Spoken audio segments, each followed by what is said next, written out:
One of the elements that you want to work with while you're working with designs are text elements. And to add in text elements, you need to go around onto the left hand side where you can find text, as you can see right here.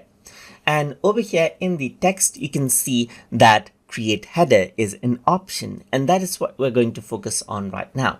If I were to click on create header, then you get a large font, as you can see right here. So you can just go around and type in, let's say, for example, Tube right here, and then you can place this text box wherever you want right here.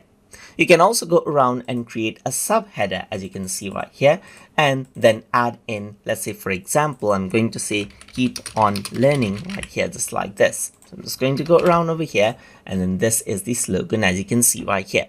Then you can add in a body text as well, and I'm going to go around and say keep on watching, just like this. So I'm just going to go around and say keep on watching, and this is what you have, as you can see. So you can select these texts and keep it anywhere you want, as you can see, just like this.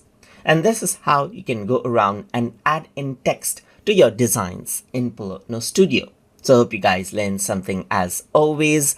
And as always, please like, comment, share, and subscribe.